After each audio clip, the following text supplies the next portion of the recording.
नमस्कार, India news Madhya Pradesh Chhattisgarh देख रहे हैं आप। स्वागत है आपका हमारी खास पेशकश बड़ी बहस मध्य प्रदेश में। मैं हूं आपके साथ पराग गुप्ता। जहां आगामी 2023 में विधानसभा चुनाव होने हैं और उसे लेकर सभी दल अपने स्तर पर चुनाव की तैयारी में जुट गए हैं, तो वहीं प्रदेश में चुनाव से पहले शिवराज कैबिनेट में बदलाव की कवायद एक बार फिर से तेज हो गई है। 26 और 27 मार्च को पचमढ़ी में सीएम शिवराज बैठक करने वाले हैं और इस दौरान सरकार की चिंतन बैठक के बाद कैबिनेट में भी कई बदलाव होंगे। हालांकि शिवराज कैबिनेट से कई मंत्री बाहर भी हो सकते हैं, तो कई विधायकों को मंत्री बनाया जा सकता है।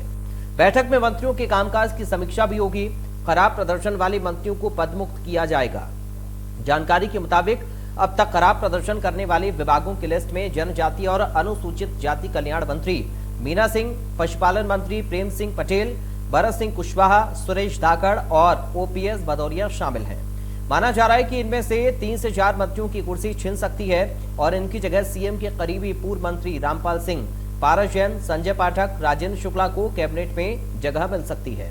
हालांकि सरकार के मंत्री इसे सिर्फ चिंतन बैठक बता रहे हैं। वर्तमान में मुख्यमंत्री को मिलाकर कैबिनेट में 31 मंत्री हैं। माना जा रहा है कि चिंतन बैठक के बाद 3 से 4 और नए मंत्री बनाए जा सकते हैं। वहीं कुछ मंत्रियों के विभागों में बदलाव किया जा सकता है। उधर विपक्ष सरकार पर हमलावर है।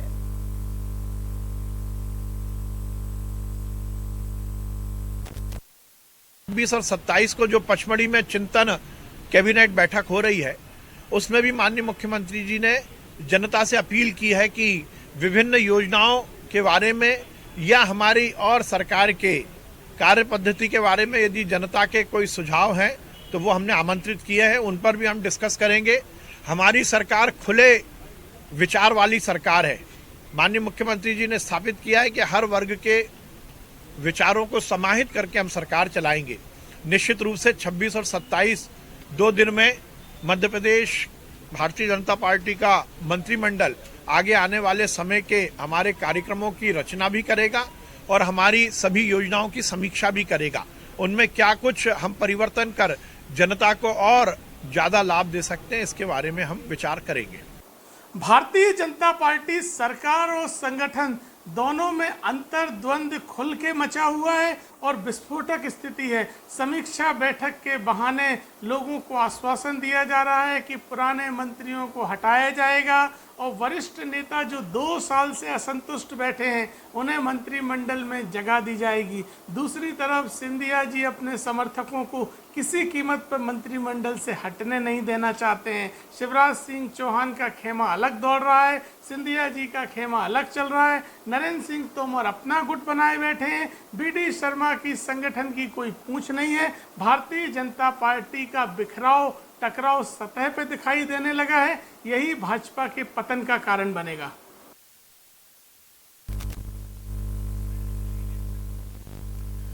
तो आपने रिएक्शन सुन लिए।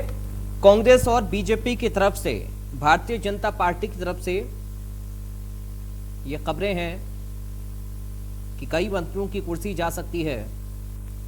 परफॉर्मेंस इसका आधार होगा, कामकाज की समीक्षा होगी।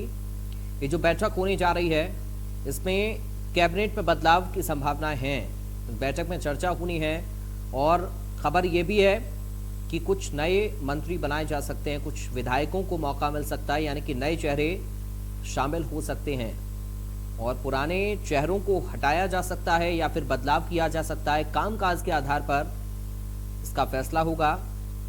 चिंतन बैठक इसे अभी सरकार के मंत्री बता रहे हैं, लेकिन क्या मंथन होगा इस चिंतन बैठक में, ये बेहद महत्वपूर्ण है आने वाले 2023 के लिहाज से, क्योंकि 2023 में चुनाव है विधानसभा का और उस हिसाब से राजनीतिक दल कांग्रेस पार्टी की मुख्य रूप से या बीजेपी की हम बात करें तो दोनों ही पार्टियां अपनी अपनी रणनीति को मजबूत कर रही हैं।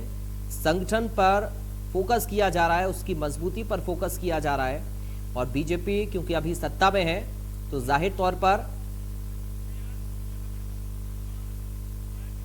चलिए कांग्रेस से प्रवक्ता व्यान खुंगल इस वक्त हमारे साथ जुड़ गए हैं, चर्चा का हिस्सा बन गए हैं। सीधा शुरुआत व्यान जी आप ही के साथ में कर रहा हूं। स्वागत है आपका बहुत इंडिया न्यूज में बड़ी बहस में शामिल होने पर। व्यान जी, अभी खबरें मिल रही हैं कि जो बैठक होने जा रही है पचमढ़ी में, इसमें बड़ा मंथन होगा, चिंतन होगा और कैबिनेट में बदलाव की भी संभावना है। कांग्रेस पार्टी इसको किस तरह से देख रही है? 2023 का चुनाव भी नजदीक है, तैयारी आप भी कर रहे हैं, तैयारी वो भी कर रहे हैं। देखिए, पचमढ़ी में जो बैठक होने जा रही है, ये मेरा मानना है कि चिंतन बैठक या मंथन बैठक नहीं, चिंता बैठक ज्यादा है। समाज का हर वर्ग जब मध्य प्रदेश के अंदर परेशान हो, किसी भी प्रदेश के अंदर समाज का हर वर्ग जब परेशान होता है, तब जो शासन और प्रशासन वालों को जब ये भनक लगती है कि भाई हमारा परफॉर्मेंस तो पूरी तरह फिसड्डी साबित हुआ है विगत 2 वर्षों में, जब लोकतंत्र की हत्या करके जब से सरकार गिराई है, तब से जब हमारा परफॉर्मेंस फिसड्डी साबित हो गया, तो इस प्रकार की चिंता होना लाजमी है। भारतीय जनता पार्टी की एज अ संगठन यदि मैं बात करूं, तो अभी बूथ विस्तारक कार्यक्रम पूरी तरह फ्लॉप रहा। इसके अलावा सम्मान निधि का जो अभी इन्होंने एक प्रोग्राम चलाया था जिसका 150 करोड़ रुपए का टारगेट रखा था जमा होने का, वो अपना 25%, 20% भी पूरा नहीं कर पाई, तो संगठन चिंतित है। तो कहीं ना कहीं भारतीय जनता पार्टी अपने परफॉर्मेंस से लगातार मध्य प्रदेश के अंदर रसातल में जा रही है, इसमें कोई शक और शुबा नहीं है। देखिए, जब भी आप जनता की अदालत में आप जाते हैं, तो आप जो भी आपका जो घोषणा पत्र या जो आपका वचन पत्र जैसा कांग्रेस पार्टी ने जारी किया था 2018 के चुनावों में, आप अपने घोषणा पत्र के अनुरूप कार्य करने का प्रयास करते हैं, कोई भी राजनीतिक दल काम करने का प्रयास करती है, और उस घोषणा पत्र की जो डिलीवरी है, ग्राउंड रियलिटी जो है, वो तय करती है कि सरकार का परफॉर्मेंस कैसा है। तो हम ये मानते हैं कि सरकार ने अभी तक के कोई भी किसी भी मानक पर, किसी भी पैमाने पर सरकार जो है सफल होती हुई दिखाई नहीं दे रही है। यदि मैं किसानों की बात करूं, किसानों के अगर चना मसूर की खरीदी में गड़बड़ियां हो, खाद बीज की उपलब्धता नहीं हो, किसानों के खातों में डायरेक्ट पैसा जमा करने में धांधियां सामने आती हो, तो कृषि मंत्री पूरी तरह फेलियर है, हटाना चाहिए।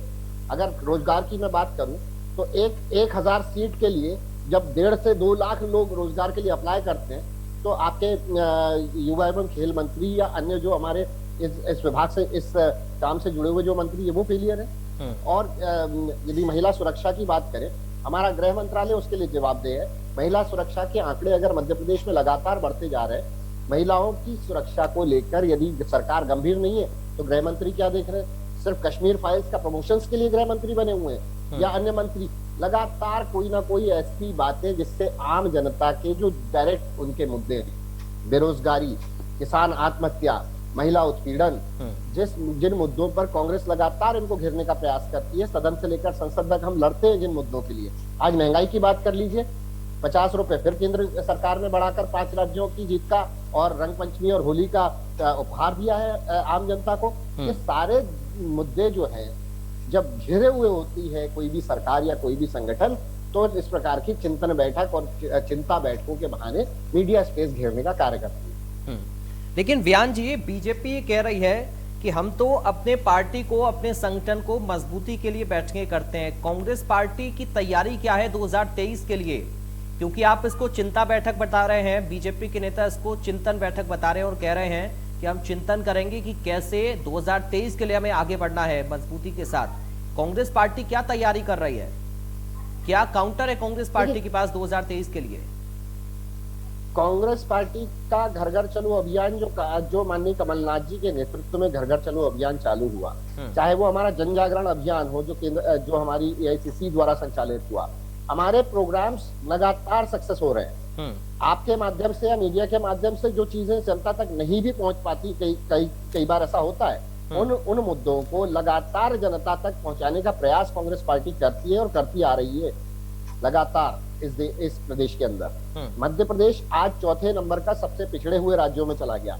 कोरोना का मिसमैनेजमेंट देख लीजिए और हमारी स्वास्थ्य सेवाएं देख लीजिए।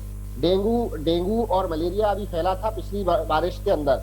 आपके चैनल पर ही बैठ के मैंने चर्चा की थी उस विषय पे और बाइट भी दी थी मैंने इस विषय में अलग से, कि हमारी स्वास्थ्य सेवाएं आज कहाँ जा रही हैं? रसातल की ओर जा रही हैं। हमारे स्वास्थ्य मंत्री, चिकित्सा स्वास्थ्य मंत्री न जाने किस दिशा के अंदर जो है जनता को वर्गलाने का प्रयास करते हैं, न जाने किस दिशा के अंदर प्रदेश की जनता का ध्यान आकर्षित करने का प्रयास करते हैं। हम लोग लगातार जनता के बीच में इनकी असफलताओं को लेके जा रहे हैं। आप समझिए और प्रदेश की जनता को भी आप मनी इंडिया न्यूज के माध्यम से मैं कहना चाहता हूं और बताना चाहता हूं, 7,000 कांग्रेस के कार्यकर्ताओं पर आज एफआईआर दर्ज हुई है। 7,000 कार्यकर्ताओं पर एफआईआर दर्ज होना इस बात का सबूत है कि हम लोग सड़कों पर लड़ाई लड़ रहे हैं। सदन में हमें वॉकआउट करना पड़ता है, सदन को चलने नहीं दिया जाता। माननीय कमलनाथ जी ने पत्र लिखकर बोला कि आप सदन को चलने दीजिए, सदन की अवधि को बढ़ाइए। सदन की अवधि को जब बढ़ाया नहीं जाता तो सदन से लेकर संसद तक, सदन से लेकर सड़क तक हमें रोका जाता है जनता की आवाज को बुलंद करने से, लेकिन हम रुकने वाले नहीं है।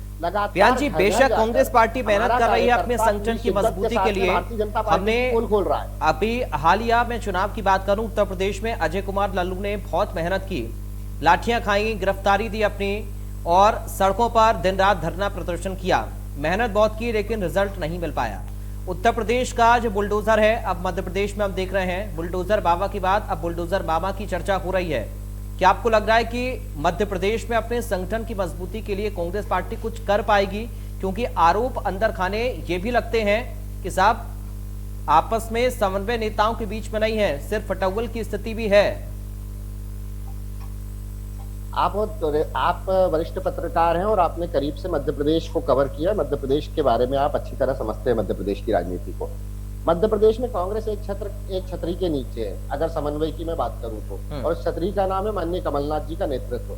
माननीय कमलनाथ जी के नेतृत्व में प्रत्येक कांग्रेस कार्यकर्ता जो भारतीय जनता पार्टी आरोप लगाया करती थी समन्वय की कमी है या गुटबाजी है, आज वो खुद ही उस गुटबाजी से गुजर रही है। 4 से 5 तो वहां पर सीएम इन वेटिंग है भारतीय जनता पार्टी में, और उन सीएम इन वेटिंग के अलावा अब तो पूर्व मुख्यमंत्री उमा भारती भी पत्थरबाजी के बहाने, शराब बंदी के बहाने जो है वापस एंट्री करने के मूड में है। तो कहीं ना कहीं सीएम इन वेटिंग्स के ग्रुप हो, चाहे पूर्व मुख्यमंत्री उमा भारती की बात करें, तो आज गुटबाजी खुलकर भारतीय जनता पार्टी में सामने आ रही है। दूसरी बात, यदि जो आपने पहला प्रश्न किया कि अजय सिंह लल्लू ने इतने प्रदर्शन किए और प्रियंका गांधी ने इतनी मेहनत की, देखिए मेहनत करना हमारा काम है। सजग विपक्ष होने के नाते जनता की आवाज को उठाने का कार्य कांग्रेस पार्टी ने किया है, केंद्र से लेकर राज्यों तक।